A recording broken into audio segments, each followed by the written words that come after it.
விஜய் நம்பியார் டைரக்ஷன்ல அர்ஜுன் தாஸ், காளிதாஸ் ஜெயராம், சஞ்சனா நட்ராஜன்லாம் நடிச்சு இப்போ தியேட்டர்ஸ்ல ரன் ஆயிட்டு இருக்க படம் தான் போர். சின்ன வயசுல அர்ஜுன் தாஸை நம்பி ஒரு இடத்துக்கு வந்த காளிதாஸ் ஜெயராம் லைஃப்லயே மறக்க முடியாத மாதிரி ஒரு அவமானத்தை ஃபேஸ் பண்றாரு.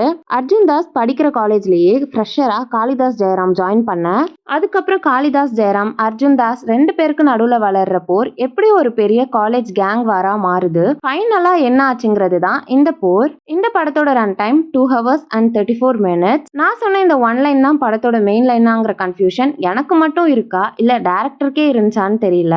இந்த ஸ்டோரி அங்கங்க வந்துட்டு போகும், நடுவுல ஒரு சப்ளாட், அதுல இன்னொன்னு, அதுக்கு மேல ஒண்ணுன்னு ஸ்டோரி எப்படி எங்க டிராவல் ஆகுதுன்னே தெரியாம தான் இன்டர்வல் வரைக்கும் போச்சு.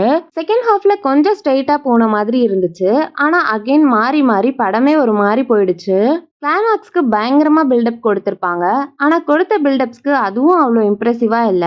அர்ஜுன் தாஸ் நடுவுல காளிதாஸ் ஜெயராம் வரும்போதெல்லாம் காணாம போயிடுவாரு, ஆனா performance as usual மிரட்டிட்டாரு.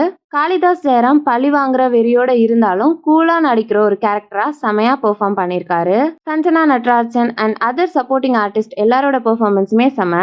Background score ஒரு சில இடத்துல காதுக்குள்ள வந்து யாரோ கத்துற மாதிரி இருந்துச்சு, மற்ற இடத்துல நல்லா இருந்துச்சு.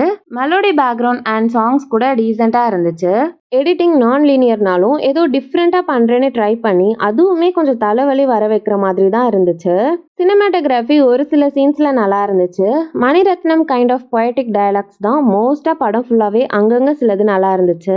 சப்ளாட், பாலிட்டிக்ஸ், எமோஷன்ஸ் நல்லா இருந்தாலும் ஒரு பிளாட்டுக்கு நடுவில் இன்னொரு பிளாட்டுக்கு போயிட்டு அகெயின் சேம் பிளாட்டுக்கு வரதுக்குள்ள நம்மளே அந்த பிளாட்டை மறந்துடுவோம். லென்த்தி லிப்லாக்ஸ் அண்ட் செக்ஷுவல் கண்டென்ட் அங்கங்கே இருந்துச்சு. ஓவராலாக பார்த்தா நான் சொன்ன ஒன்லைனையே நிறைய சப்ளாட் சேர்க்காம கொஞ்சம் கிளியரான ஸ்க்ரீன் பிளே பண்ணியிருந்தா இந்த படம் நல்லா பார்க்குற மாதிரி வந்திருக்கலாம். ஆனால் நிறைய சப்ளாட்ஸ் போட்டு குழப்பி எடிட்டிங், சினிமாட்டோகிராஃபின்னு எல்லாமே வித்தியாசமாக ட்ரை பண்ணுறேன்னு பண்ணி இந்த போர் ரொம்ப போராக தான் இருந்துச்சு. இந்த படத்துக்கு வந்ததே 12 பேர் தான். ஃபர்ஸ்ட் ஹாஃப்ல இந்த போர் பண்ண அக்கப்போர்லேயே 8 பேர் ஓடிட்டாங்க. மீதி இருந்த 4 பேர்ல என்னையும் சேர்த்து இந்த படம் கொடுத்த டார்ச்சர்ல இருந்து வெளியே வரவே கொஞ்ச நேரம் ஆச்சு. இந்த ரிவ்யூக்கு அப்புறமும் உங்களுக்கு இந்த படம் பார்க்கணும்னா ஒன்ஸ் ட்ரை பண்ணி பாருங்க.